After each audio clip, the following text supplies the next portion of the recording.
Bueno, los estudios serán de la iglesia neotestamentaria. Primero vamos a dar gracias al Señor por permitirnos venir a Chile desde San Antonio, Texas. Gracias al Señor que ha abierto esta puerta, esta oportunidad para compartir estas enseñanzas de su palabra. Damos gracias también a esas dos personas, las cuales tomé algunas de sus notas.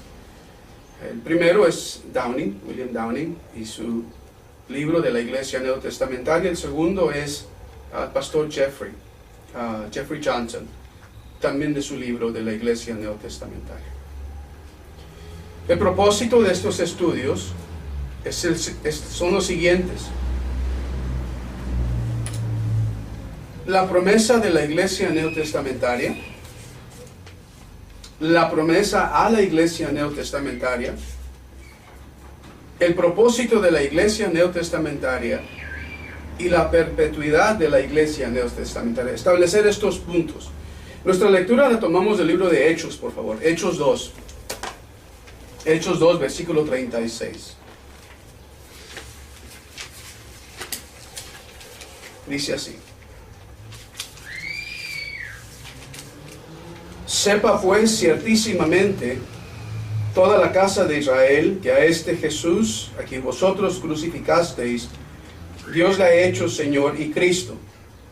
Al oír esto se compungieron de corazón y dijeron a Pedro y a los otros apóstoles: varones hermanos, ¿qué haremos?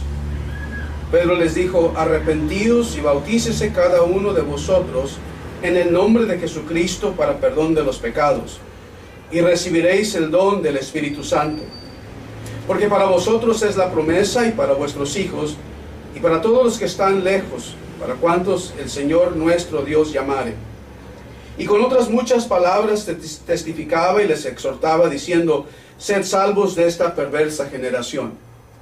Así que los que recibieron su palabra fueron bautizados, se añadieron aquel día como 3,000 personas. Y perseveraban en la doctrina de los apóstoles, en la comunión unos con otros, en el partimiento del pan y en las oraciones. Y sobrevino temor a toda persona. Muchas maravillas y señales eran hechas por los apóstoles. Todos los que habían creído estaban juntos y tenían en común todas las cosas. Vendían sus propiedades y sus bienes, y los repartían a todos según la necesidad de cada uno. Y perseverando unánimes cada día en el templo, y partiendo el pan en las casas, comían juntos con alegría y sencillez de corazón, alabando a Dios y teniendo favor con todo el pueblo. Y el Señor añadía cada día a la iglesia los que habían de ser salvos. El Señor añada sus bendiciones a su palabra. Oremos. Nuestro Padre y nuestro Dios, una vez más, Señor, a ti te damos las gracias, Padre, por esta oportunidad de compartir tu glorioso evangelio, Señor. Y rogamos esta tarde, reconociendo que tú eres el que abres el corazón del hombre, que abras nuestro corazón y nuestro entendimiento, Padre. Que en todo, Señor, tu Hijo Jesús sea glorificado, Señor. Tu palabra, Señor, encuentre, Señor. Su palabra alcance, Señor. No solo a nosotros, nuestro corazón, nuestro entendimiento, pero a aquel que está fuera de nuestro Señor Jesucristo, Padre. Dice tu palabra que por la locura de la predicación se salva el individuo, Padre. En ti confiamos y nuestra expectativa es de ti, Señor.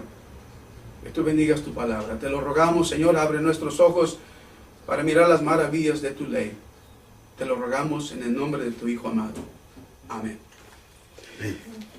Una vez más, el propósito de estos estudios es establecer lo siguiente: la promesa de la Iglesia Neotestamentaria, la promesa a la Iglesia Neotestamentaria y el propósito de la Iglesia Neotestamentaria. El cuarto punto no creo que lo cubriremos durante estos estudios. Esto es la perpetuidad de la Iglesia Neotestamentaria.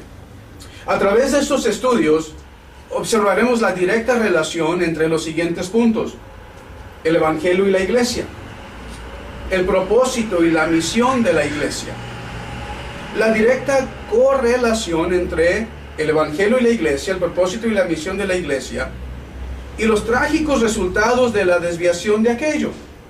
Esto es, hay errores en muchas áreas que son debidos al hecho que nosotros olvidamos el propósito de la iglesia. ¿Cuál es el propósito de la iglesia? También quizás a través de estos estudios aprendamos esto, que hay diferencias entre iglesias que se encuentran en error y iglesias que buscan sostener la verdad. Primero,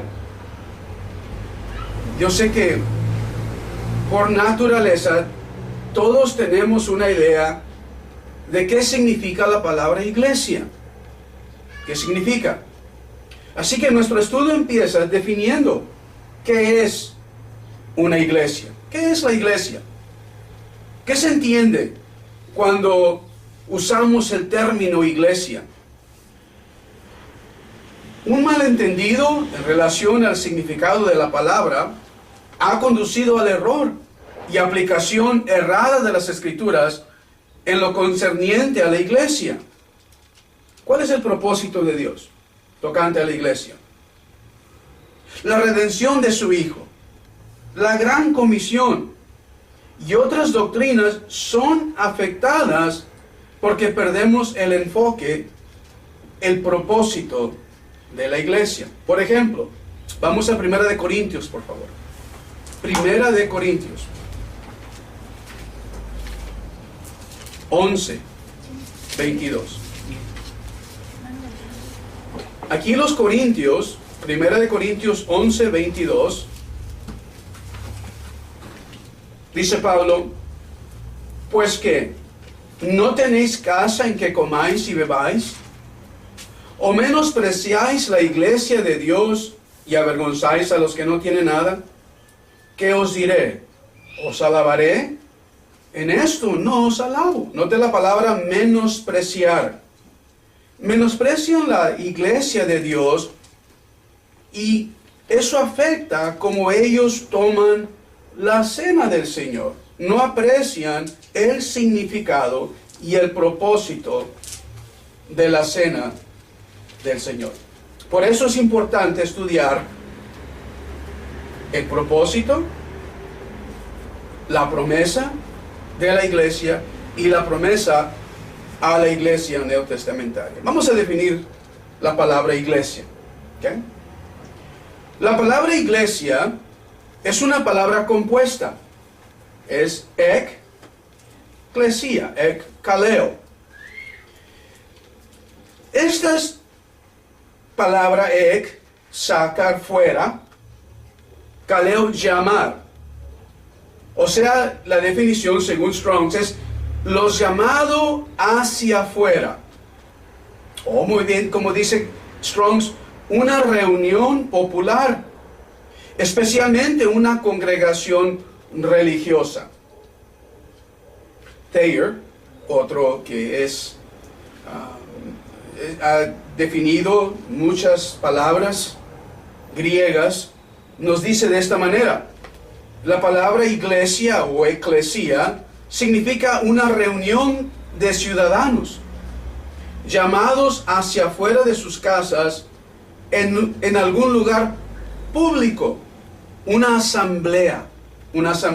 Ese es el uso de la palabra eclesia. Primero en el sentido, vamos a decir, religioso, y el otro en el sentido común.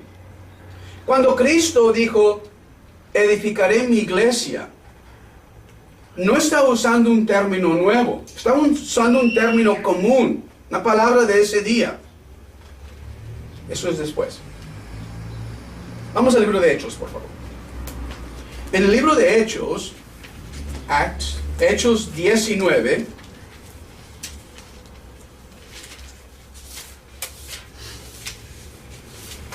Hechos 19,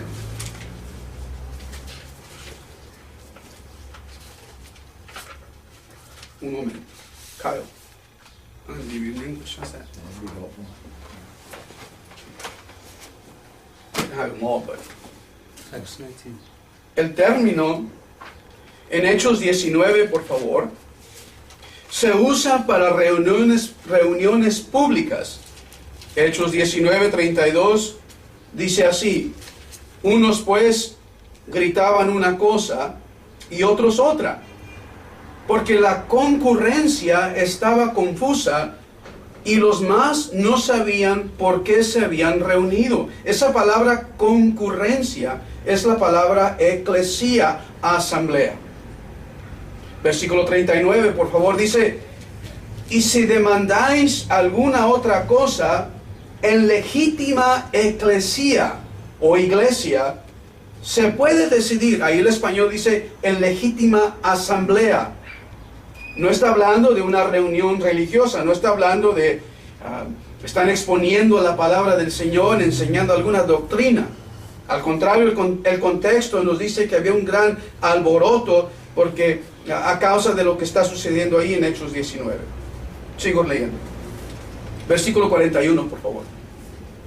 Y habiendo dicho esto, despidió la asamblea. Ese término en Hechos 19 se usa como una reunión pública, concurrencia, asamblea. Pero también la palabra se puede usar en 1 Corintios, por favor, capítulo 14. 1 Corintios 14, versículo 39. Se puede referir a una asamblea de cristianos reunidos con el propósito de adorar. 1 Corintios 14, 19 dice así: pero en la iglesia prefiero hablar 5 palabras con mi entendimiento para enseñar también a otros que 10,000 palabras en lengua desconocida. Versículo 35. Y si quieren aprender algo, hablando de las mujeres, pregunten en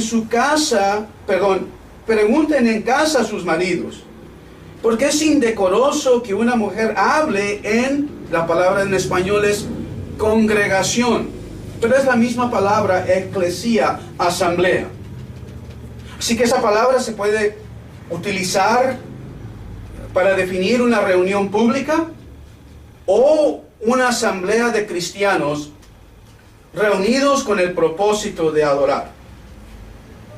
Un estudio más profundo de esta palabra eclesía, tomando un diccionario, una concordancia, nos llevaría a considerar otros versículos. Hay más versículos, los cuales no cubriremos en este estudio sencillo. Es muy sencillo. Pero el término iglesia se puede usar de estas formas. Primero, se puede referir o se puede usar en manera local o visible. Cuando uno usa la palabra iglesia, se refiere a algo local, visible. Una vez más, asamblea local y visible. Se puede usar la palabra eclesía o iglesia en el uso institucional o genérico. También, la palabra eclesía o iglesia se puede usar en manera escatológica. En un momento definiremos qué significa eso. Y también veremos que la palabra, o hay palabras, o hay metáforas que se usan para la iglesia. Ejemplo, un edificio, el cuerpo, o algunos dicen la novia. Primero, regresemos. La palabra eclesía o iglesia, 1 Corintios 14, versículo 23, dice: si pues toda la iglesia se reúne en un solo lugar y todos hablan en lenguas y entran indoctos o incrédulos, ¿no dirán que estáis locos? Versículo 28. Y si no hay intérprete, calle en la iglesia y hable para sí mismo y para Dios. Versículo 33. Pues Dios no es Dios de confusión, sino de paz, como en todas las iglesias de los santos. ¿Y qué diremos de las epístolas a los Efesios, a los Corintios, a la iglesia de los Corintios, a la iglesia que está en Éfeso?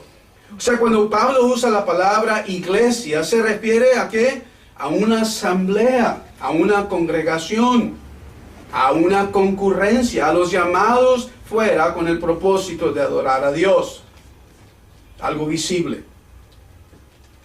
Pero también la Biblia usa la palabra eclesía en manera institucional o genérico. Vamos a definir qué queremos decir con eso. En Mateo 16, por favor.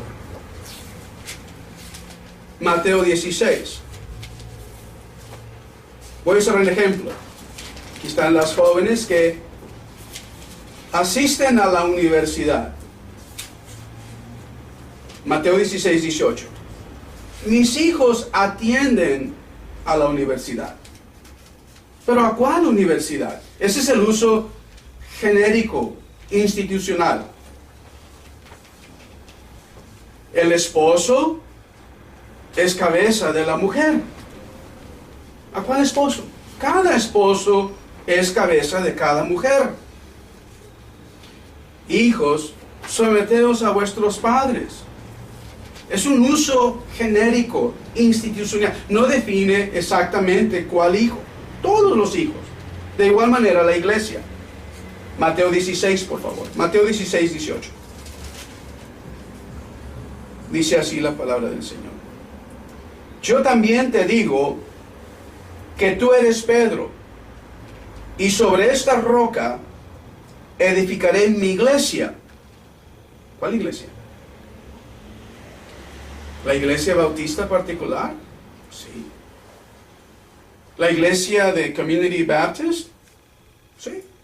Sobre esta roca edificaré mi iglesia. No está hablando de una iglesia en particular, sino en el uso genérico, institucional. Cada iglesia que es edificada en el fundamento de nuestro Señor Jesucristo. Yo también te digo, dice versículo 18, que tú eres Pedro, y sobre esta roca edificaré mi iglesia, y las puertas del Hades no prevalecerán contra ella. Efesios, por favor. En Efesios. Una vez más, esta noche es una introducción. Vamos a introducir, a definir estas palabras: iglesia,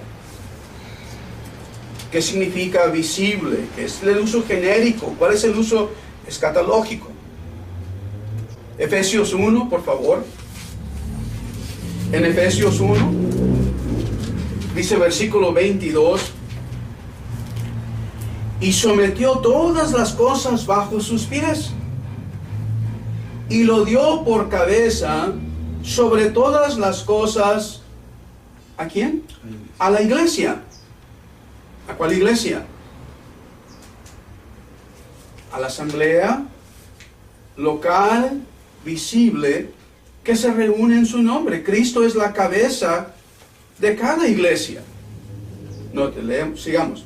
Versículo 23, la cual es su cuerpo, la plenitud de aquel que todo lo llena en todo. Ese es el uso institucional, y hay más ejemplos. Por favor, el tiempo no permite, es un estudio profundo, requiere más tiempo para pasar todos estos versículos. ¿Cómo usa la palabra? ¿Cómo se usa la palabra? El uso escatológico. Efesios 5, por favor. Efesios 5, dice versículo 27, hablando una vez más. Bueno, vamos a leer del versículo 25 para mantener el contexto. Dice: maridos, amad a vuestras mujeres, así como Cristo amó a la iglesia y se entregó a sí mismo por ella, para santificarla, habiéndola purificado en el lavamiento del agua por la palabra. Este es el uso escatológico, el uso en el futuro. Versículo 27, a fin de presentársela a sí mismo una iglesia gloriosa que no tuviese mancha ni arruga ni cosa semejante, sino que fuese santa y sin mancha. La congregación al presente, amigos y hermanos, todavía tiene arrugas, todavía tiene manchas, no es santa como será un día. Versículo 27. Hebreos 12, por favor. Hebreos 12.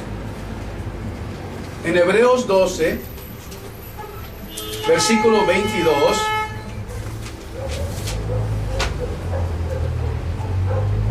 Hebreos 12, 22.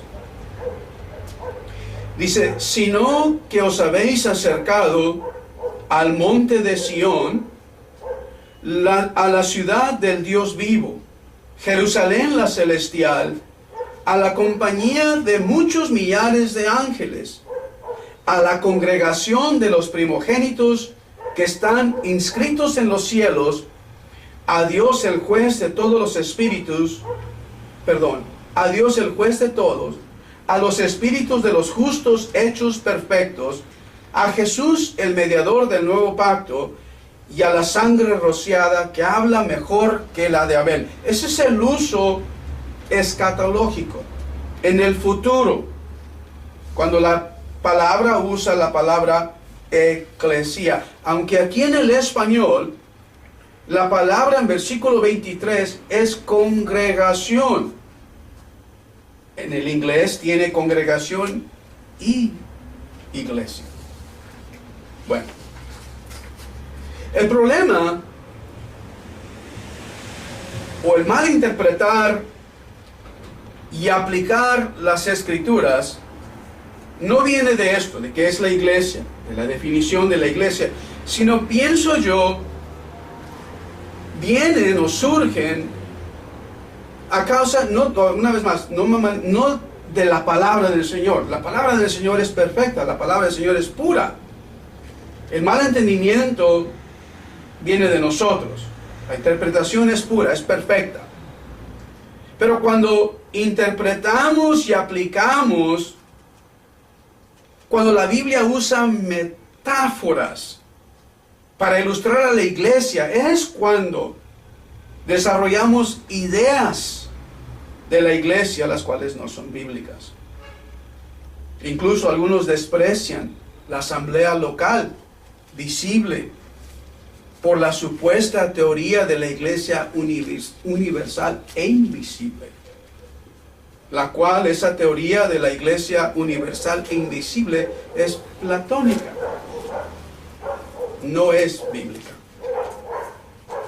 Vamos a ver unas metáforas, ¿ok?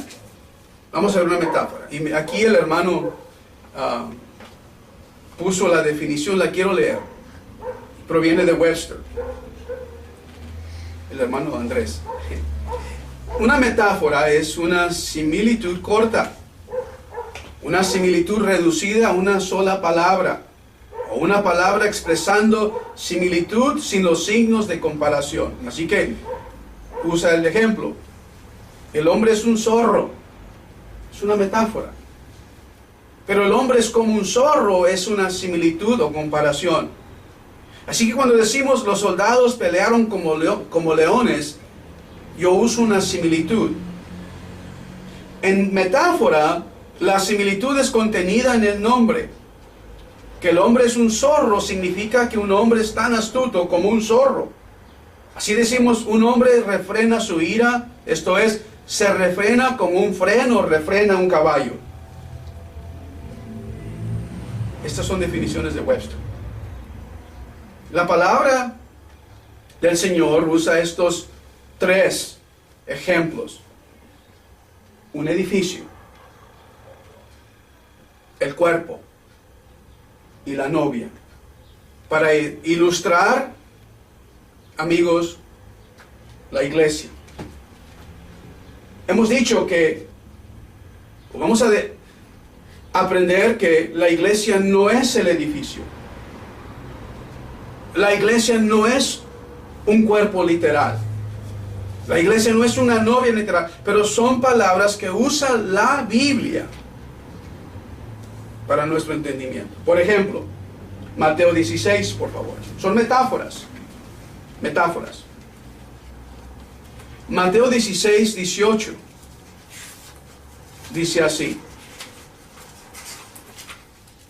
I don't have the second page in Spanish, in English. Mateo 16, 18 dice: yo también te digo que tú eres Pedro, y sobre esta roca edificaré mi iglesia. O sea, se entiende de un edificio, pero no es un edificio literal. Está usando un símbolo. Primera de Corintios, por favor. Primera de Corintios. Primera de Corintios 3.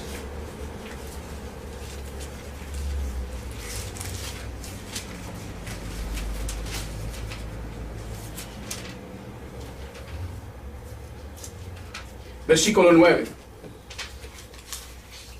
Dice: nosotros somos colaboradores de Dios y vosotros sois labranza de Dios, edificio de Dios.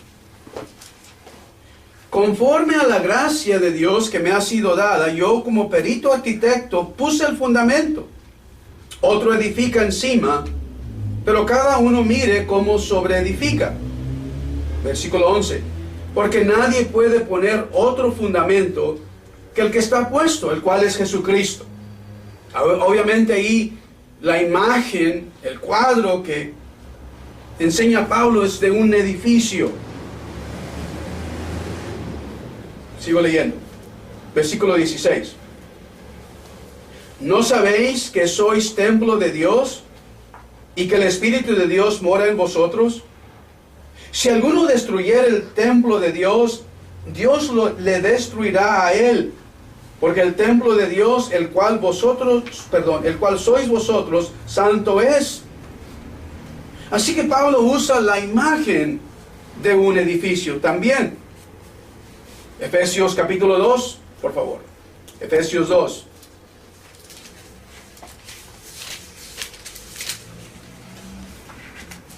En Efesios 2,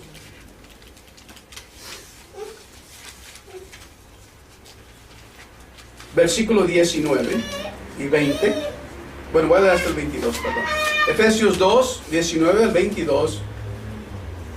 Dice: 19. Así que ya no sois extranjeros ni advenedizos, sino conciudadanos de los santos y miembros de la familia de Dios, edificados sobre el fundamento de los apóstoles y profetas, siendo la principal piedra del ángulo Jesucristo mismo, en quien, note versículo 21, todo el edificio bien coordinado va creciendo para ser un templo santo en el Señor, en quien vosotros también sois juntamente edificados para morada de Dios en el Espíritu. Una vez, el cuadro es el de ¿qué? Un edificio, un fundamento. Primera de Pedro. En camino a Pedro, vamos a parar en Primera de Timoteo, ¿sí? Primera de Timoteo 3:15. Dice, escribiendo a Timoteo: para que si tardo, sepas cómo debes conducirte en la casa de Dios, que es la iglesia del Dios viviente, columna y baluarte de la verdad. Primera de Pedro 2, por favor.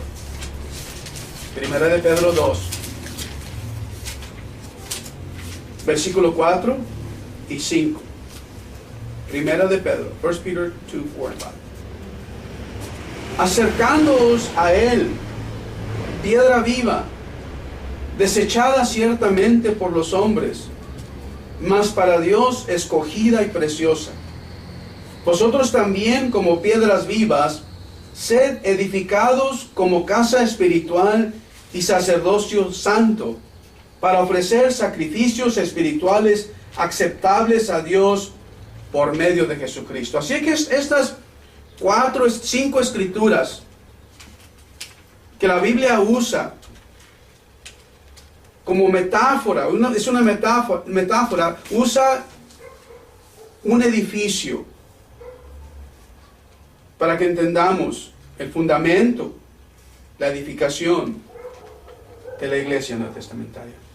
Una vez más, quiero clarificar algo. La metáfora es derivada de la verdad. La verdad es la iglesia. No al revés. Esto es, la verdad no es derivada de la metáfora, como dice el pastor Downey. La verdad, amigos y hermanos, no es derivada de la metáfora. La metáfora es derivada de la verdad. Esto es la verdad. La iglesia local, visible, la asamblea, los congregados, eso es la verdad. La metáfora nos ayuda, ilustra una casa espiritual, sacrificios aceptables, piedras vivas.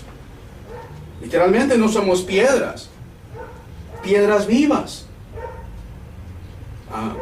Santidad, habitación del Espíritu. Todo esto usa la palabra del Señor. También usa el término, una metáfora del cuerpo. Romanos 12, por favor.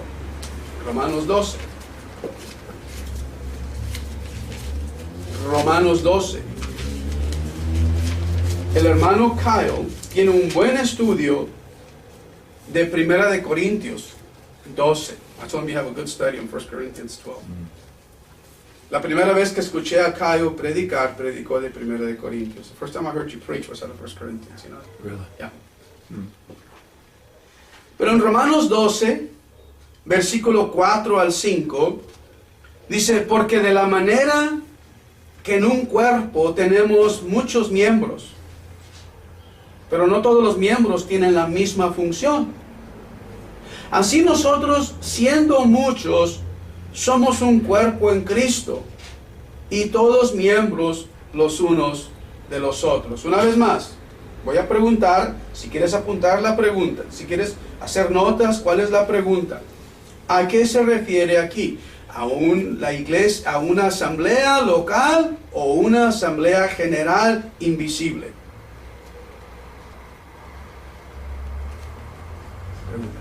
Okay, vamos a dejarlo para al fin. Primera de Corintios 12. Primera de Corintios 12, 1 Corinthians 12. No voy a leer todos los versículos que tengo aquí. Vamos a leer versículo 9 al 11. Primera de Corintios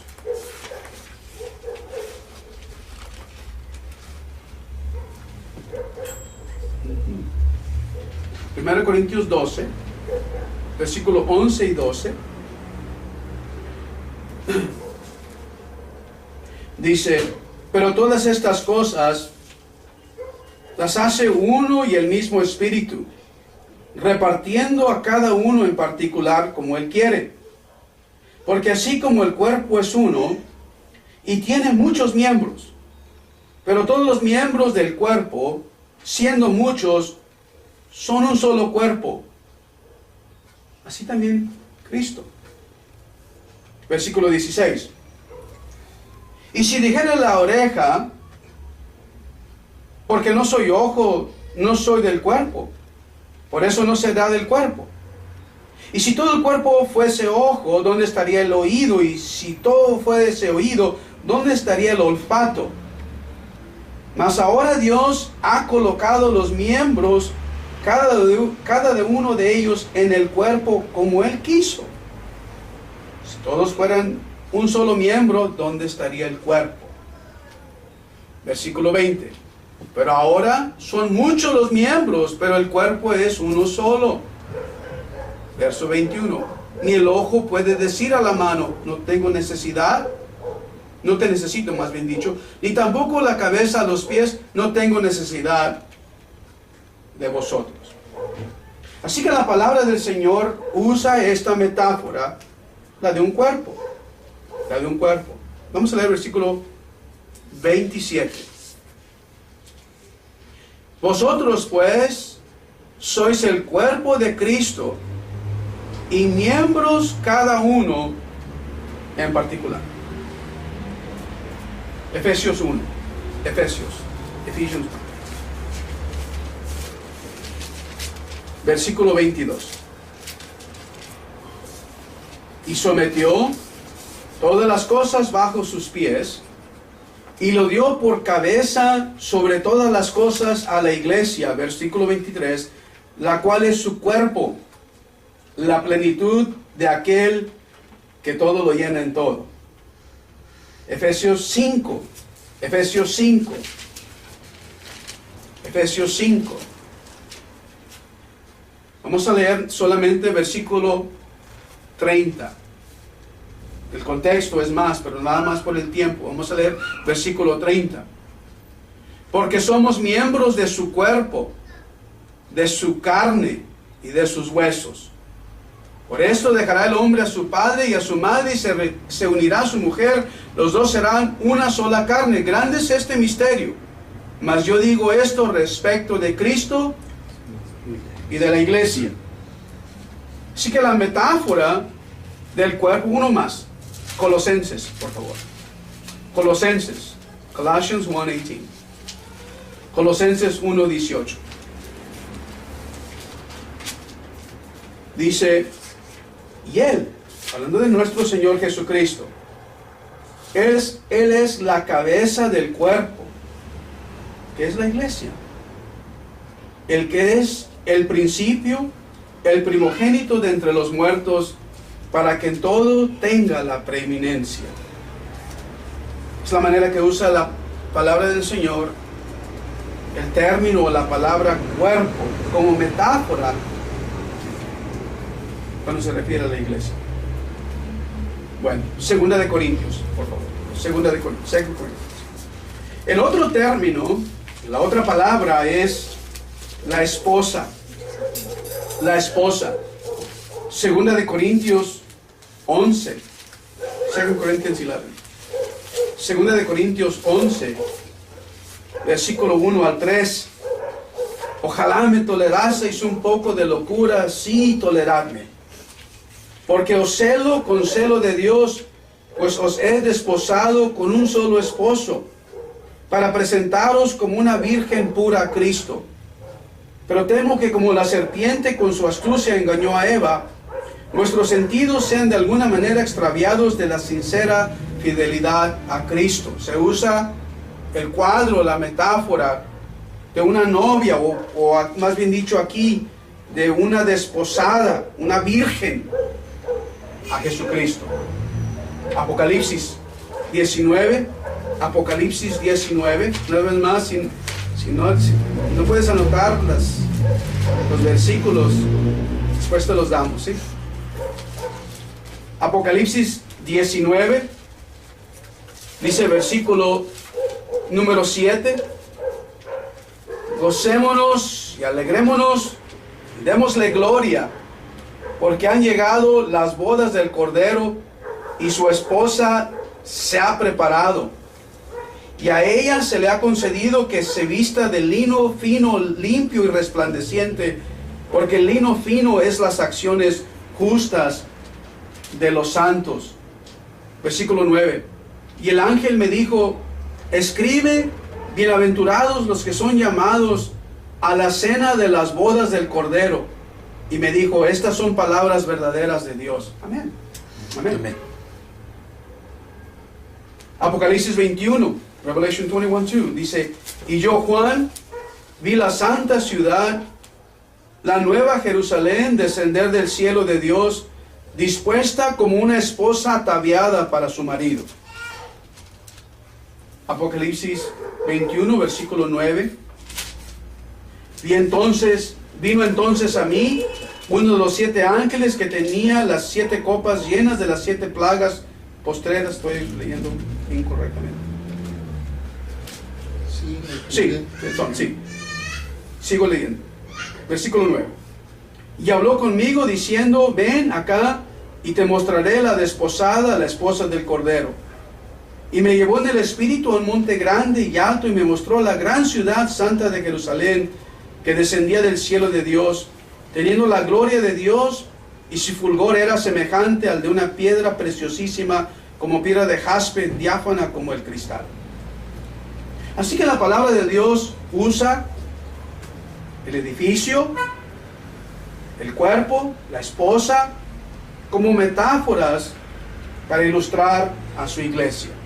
No cabe duda. También la usa en manera local, visible. También la usa la palabra del Señor, la palabra iglesia, como ¿qué? Como una asamblea, una concurrencia, el uso locuendi, el uso del lugar, natural. Cuando mal interpretamos y mal aplicamos estas escrituras, las del cuerpo, edificio, la esposa, cuando se malinterpretan y se usan estas metáforas, amigos, algunos han llegado a despreciar, o menospreciar, más bien dicho, la asamblea visible y local, por la supuesta iglesia o la supuesta teoría de la iglesia universal invisible. Esto es, algunos dicen, no tengo que congregarme con ningún grupo, con ninguna asamblea, porque yo pertenezco a la iglesia universal. Una vez más, el uso, la etimología de la palabra no permite esa definición. Por eso establecimos primero, ¿qué se refiere a la palabra eclesía? Visible y local.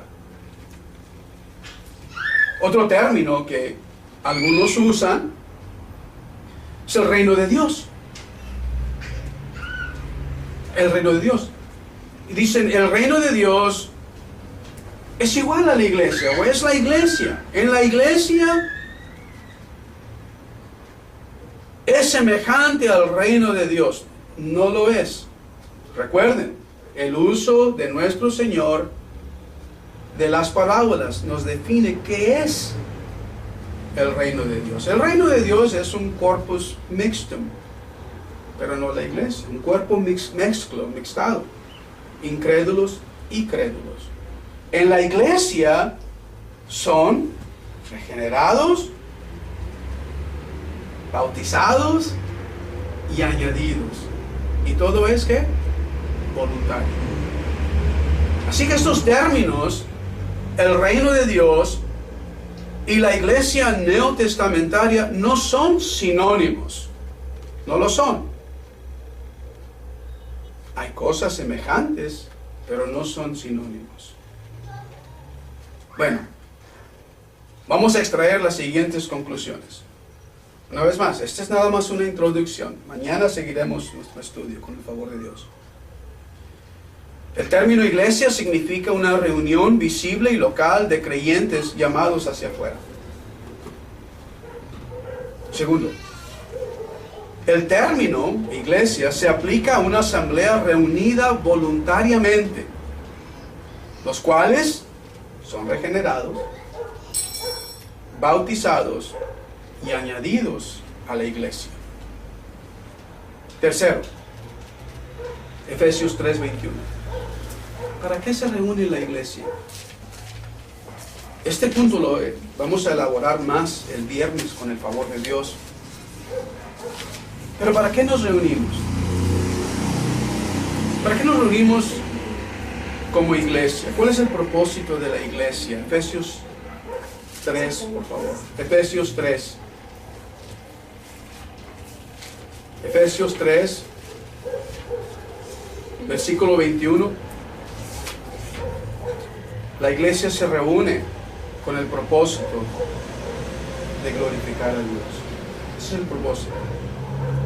Nunca debemos de perder ese enfoque como iglesia local, como iglesia llamado.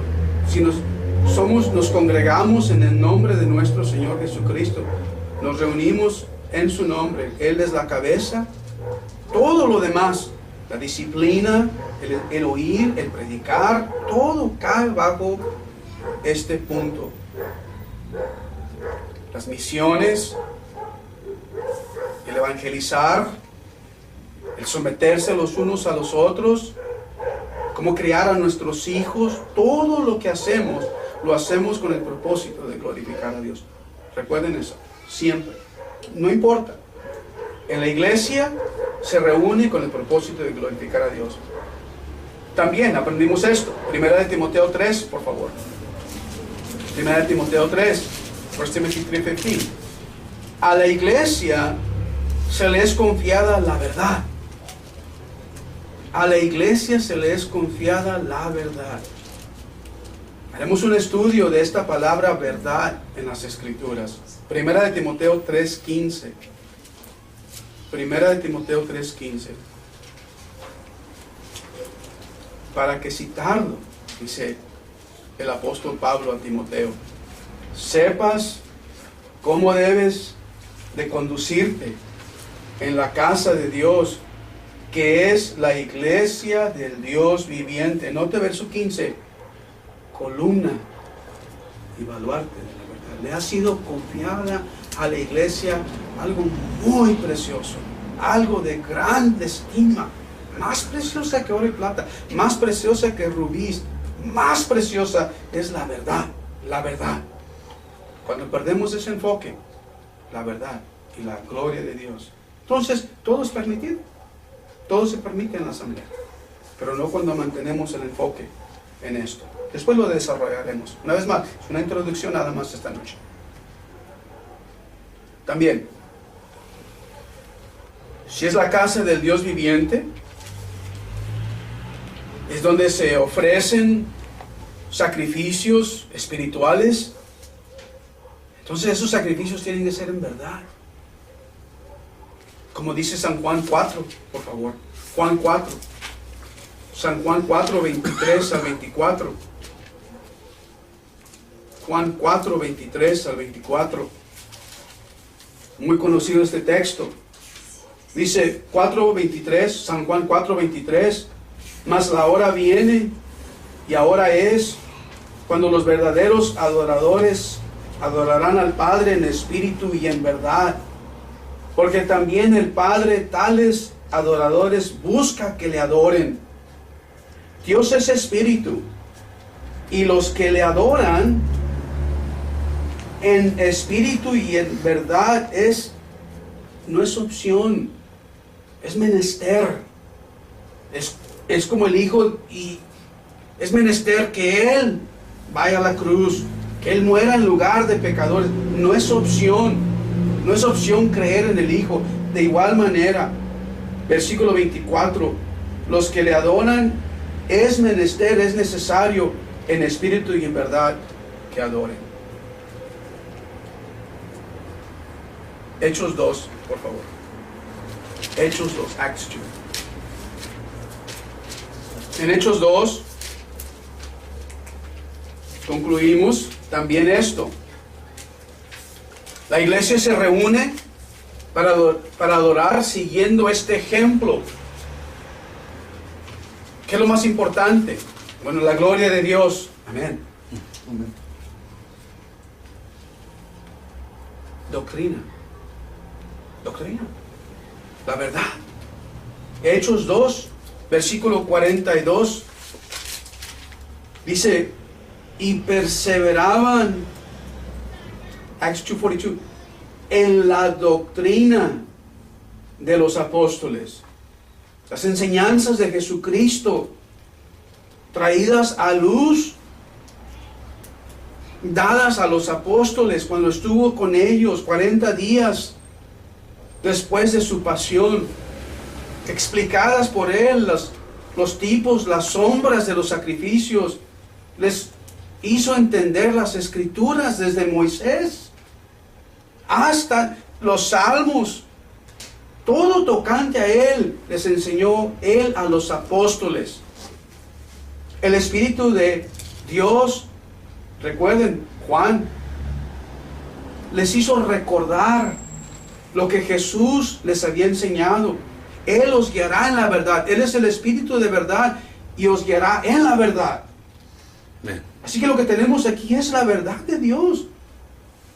Y la doctrina, versículo 42, si se han dado cuenta cuando leemos el Nuevo Testamento según los apóstoles, es una exposición, su enfoque, amigos y hermanos, es el sacrificio, la expiación de Jesucristo. Nos explica ellos. Está perfumado todo el Nuevo Testamento, un aroma de Jesucristo. Versículo 42. Perseveraban en la doctrina de los apóstoles, en la comunión unos con otros, en el partimiento del pan y en las oraciones. Muy simple, ¿verdad? Lo que nos dice aquí Lucas en versículo 42. Es muy simple, perdón. Lucas escribió Hechos, en Hechos 2:42. Es muy simple la estructura, la doctrina, el compañerismo, el partir el pan, oraciones y adorar a Dios. Para eso se reunían los apóstoles. Para eso se reunía la iglesia local visible. Sigo leyendo. Dice versículo 43. Vino temor a toda persona y muchas maravillas y señales eran hechas por los apóstoles. Todos los que habían creído estaban juntos y tenían en común todas las cosas. Vendían sus propiedades, sus bienes, los repartían a todos según la necesidad a cada uno. Note verso 46. Y perseverando unánimes cada día en el templo, partiendo el pan en las casas, comían juntos con alegría y sencillez de corazón. Note verso 47. Alabando a Dios, teniendo favor con todo el pueblo, y el Señor, muy claro, verso 47, añadía cada día, ¿a quién? A la iglesia, a la congregación visible, los que habían de ser salvos. El método y el mensaje, nos dice Pablo en 1 Corintios. La locura de la predicación, el mensaje, la cruz de nuestro Señor Jesucristo. También, Efesios 4, por favor. Efesios 4, Efesios 4. ¿Qué hay entre la iglesia? Bueno, hemos visto a través de la metáfora del cuerpo que hay unión. Hay una unión vital, orgánica, en el cuerpo del Señor, en la iglesia local. Pero también, ¿para qué nos reunimos? Para adorar a Dios, para glorificar a Dios, pero también, dice Efesios 4, por favor, en Efesios capítulo 4, nos reunimos con el propósito de edificarnos los unos a los otros. Efesios 4, dice versículo 11, y Él mismo constituyó a unos apóstoles, a otros profetas, a otros evangelistas, a otros pastores y maestros, a fin de perfeccionar a los santos para la obra del ministerio, para la edificación del cuerpo de Cristo, hasta que todos lleguemos a la unidad de la fe y del conocimiento del Hijo de Dios, a un varón perfecto, a la medida de la estatura de la plenitud de Cristo. Versículo 14. Para que ya no seamos, propósito de la doctrina, no seamos niños fluctuantes, llevados por doquiera de todo viento de doctrina, por estratagema de hombres que para engañar emplean con astucia las artimañas del error, sino que, versículo 15, siguiendo la verdad en amor, crezcamos en todo en aquel que es la cabeza, esto es Cristo. Versículo 16, de quien todo el cuerpo, bien concertado y unido entre sí, note versículo 16, unido entre sí por todas las coyunturas que se ayudan mutuamente, según la actividad propia de cada miembro, recibe su crecimiento para ir edificándose en amor. Recuerden, estas dos palabras, amor y verdad, van juntas. Van juntas. No son opósitas o contrarias en sí. Son unidas. Juan nos describe eso en su epístola. El amor y la verdad van juntas. Bueno, ¿cuál es la característica principal de la iglesia? Si contemplo una iglesia local, visible, ¿qué es lo que veo? Efesios 5, versículo 27. A fin de presentársela a sí mismo una iglesia gloriosa, que no tuviese mancha, ni arruga, ni cosa semejante, sino que fuese santa. ¿Quién mora entre la iglesia? ¿Quién mora entre la iglesia local? El Espíritu Santo. Nuestro Señor Jesucristo. Dios Padre mora en el creyente. Dios Hijo, Dios Espíritu Santo mora en el creyente. Así que una característica de la iglesia, el cuerpo local, visible, es santidad. Es santidad, no es opción. También, Efesios, que estamos ahí en Efesios. Efesios 3, por favor. Efesios 2, más bien dicho. Efesios 2, versículo 21. En quien todo el edificio bien coordinado va creciendo para ser un templo que es santo. Santo en el Señor. En quien vosotros también sois juntamente edificados para morada de ¿quién? De Dios. En el Espíritu. Así que la santidad, amigos hermanos, define, es la característica de la iglesia local. Tengo otro versículo, el cual no se los voy a mencionar y no lo veremos, pero es 2 de Corintios 6 y 16. 1 de Corintios 11. 1 de Corintios 11. 1 Corinthians 11. Una vez más, les recomiendo, escuchen al hermano Kyle en 1 de Corintios 11. Pero la iglesia debe observar las ordenanzas como le fueron entregadas. Exactamente como le fueron entregadas. Pablo nos dice en 1 Corintios 11, 21, dice, al comer, cada uno se adelanta a tomar su propia cena y uno tiene hambre, otro se embriaga. Pues ¿qué? ¿No tenéis casas en que comáis y bebáis? ¿O menospreciáis la iglesia de Dios y avergonzáis a los que no tienen nada? ¿Qué os diré? ¿Os alabaré? En esto no os alabo. Note verso 23. Yo recibí del Señor lo que también os he enseñado. Cada iglesia local, visible. Observamos el bautismo, nada más son dos ordenanzas. El bautismo y la cena del Señor, pero cómo fueron entregadas a la iglesia local. Por medio de nuestro Señor, el cual estableció la cena del Señor, la cual instruyó a Pablo a los Corintios, y así iglesias consecutivas hasta llegar al siglo XXI. Pero note algo precioso de la cena del Señor. Versículo 26. Todas las veces que comieres este pan y bebieres esta copa, la muerte del Señor anunciáis. ¿Hasta cuándo? Hasta que Él venga. Hasta su regreso. Siempre existirá una iglesia local, visible, que observa la cena del Señor y el bautismo como Él lo dio a su iglesia. Siempre, siempre. Porque la promesa es, las puertas del Hades no prevalecerán contra ella. Amén. Y no han prevalecido y no prevalecerán.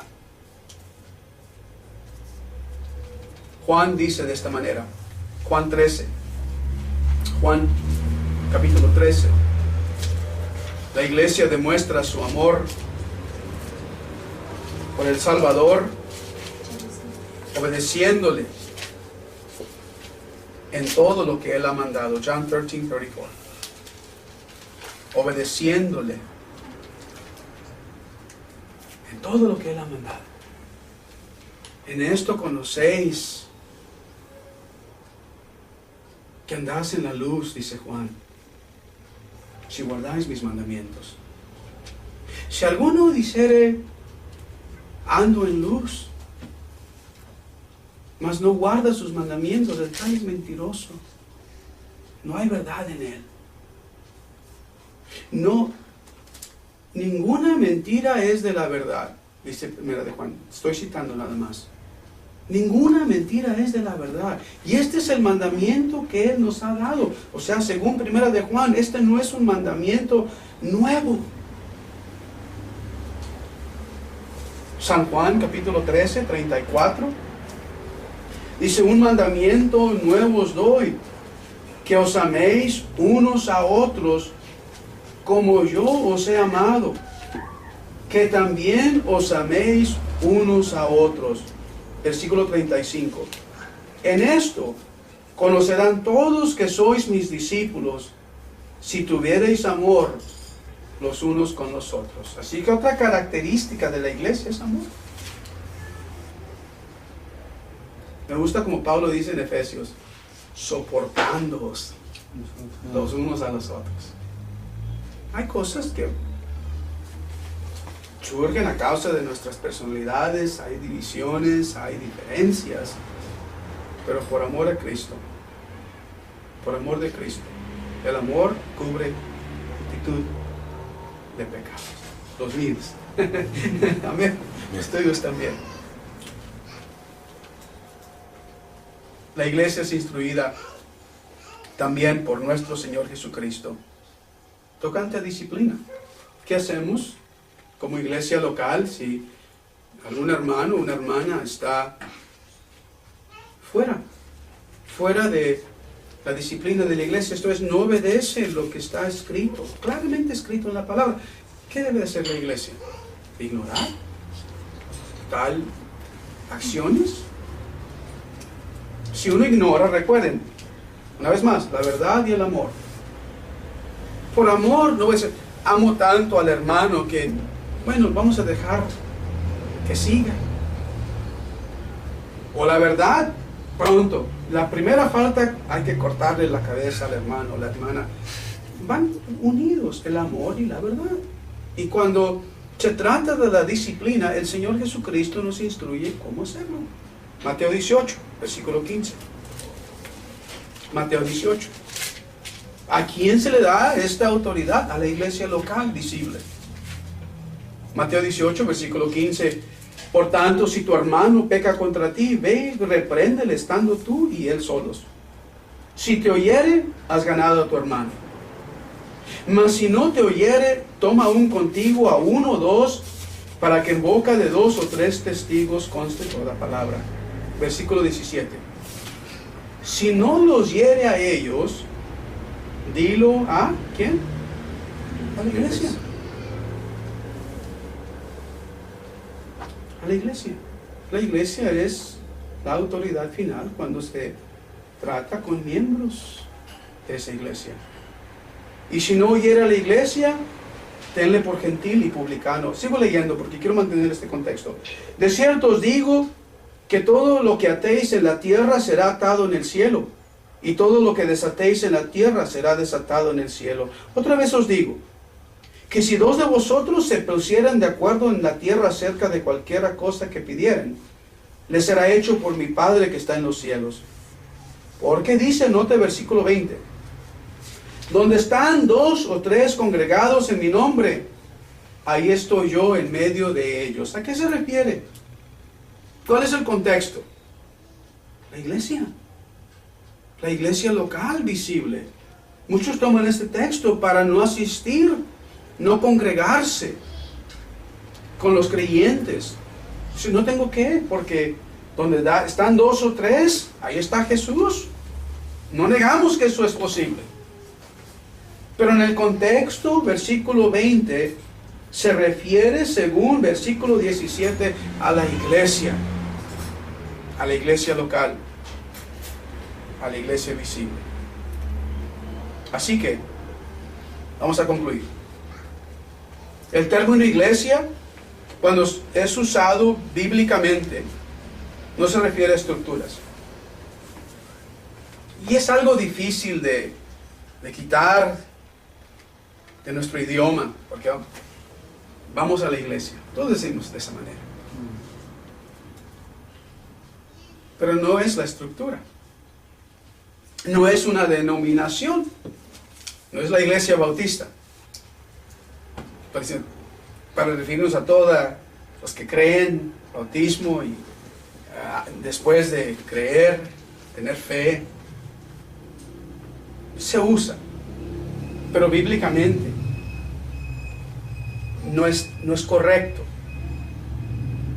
También cuando usamos el término iglesia, no se refiere a asambleas invisibles. Tampoco se refiere a la totalidad de los elegidos de Dios. Muchos dicen, los elegidos de Dios, esa es la iglesia. En tiempo pasado y presente, esa es la iglesia. No, hemos estudiado que no se refiere a eso tampoco. También hemos aprendido que las metáforas revelan más bien, aun cuando se refiere a edificio, cuerpo, esposa, es algo que se ve, es algo visible, no invisible. También la metáfora cuando se refiere o se usa como un cuerpo, revelan una unión orgánica, donde los miembros se comunican, donde los miembros dependen los unos de los otros, se aman, se cuidan unos a otros, se edifican unos a otros. Pero esta iglesia local, visible, la única cabeza, es muy importante, es el Señor Jesucristo. Es la única cabeza. No hay dos cabezas. No es el pastor, no es un sinodal, no es papa, es el Señor Jesucristo. Amén. Amén. Vamos a concluir leyendo Colosenses 1:18. Colosenses 1:18. Y Él es la cabeza del cuerpo, que es la iglesia. El que es el principio, el primogénito de entre los muertos, para que en todo tenga la preeminencia. Por cuanto agradó al Padre que en Él habitase toda plenitud, y por medio de Él reconciliar consigo todas las cosas, así las que están en la tierra como las que están en los cielos, haciendo la paz mediante la sangre de su cruz. A Él sea la gloria, hermanos, amigos, en la iglesia, a nuestro Padre Dios, por medio de Jesucristo, por todas las edades, por los siglos de los siglos. Amén. Oremos. Nuestro Padre y nuestro Dios, te alabamos, bendecimos tu nombre, gracias por tu palabra, Señor. Rogamos, Señor, lo que es tuyo quede en nuestros corazones, Señor, y lo que no es tuyo, Padre, que no recordemos. Tu palabra es verdad, Señor. Santifícanos en tu verdad. Señor, que tu Espíritu nos guíe, que tu Espíritu, Señor, gobierne nuestra conversación después de este culto. Te damos a ti, Dios Padre, la gloria y la honra. Te damos las gracias, Señor, por tu Hijo Jesucristo y la cruz del Calvario, porque en su nombre oramos. Amén. Amén. Gracias. Gracias, hermano José.